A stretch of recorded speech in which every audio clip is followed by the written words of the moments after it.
The Christchurch earthquake, the response was bigger than any one of us could respond to, and I was a very fresh leader. I'd only had about 20 odd days before that hit.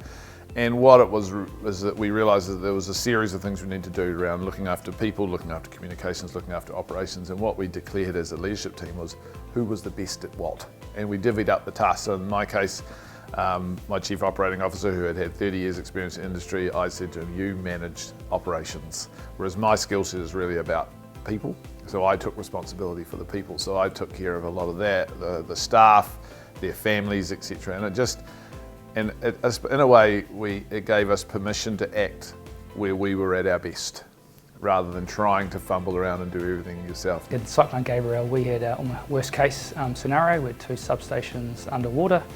Electrical equipment doesn't like water much, but yeah, just the response of the people, our people who work for us and for our service providers, their willingness to respond with sleeping bags, not knowing where they're sleeping, not knowing when they'd see their family again, not having the ability to communicate with their family, comms were down.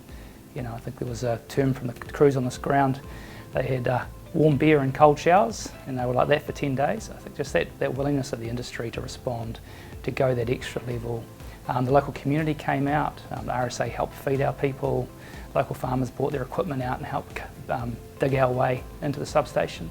So I think in these events, the best of people come out. The incident that I found myself in, and I was out, I think it was in Sumner, where we were in a building.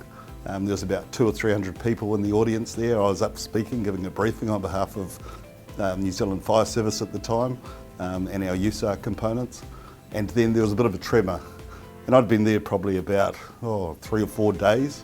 So I'd got used to these tremors and didn't think a lot about it. But what I saw looking back at me from the stage, from the stands there, was petrified people, really, really scared.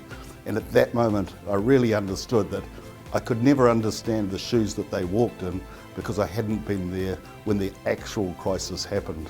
So, for me now, when I look at crises, I'm very conscious that how I see it and what I see of other people and how they're reacting to it doesn't need to be logical from my brain because I don't understand where they're coming from there.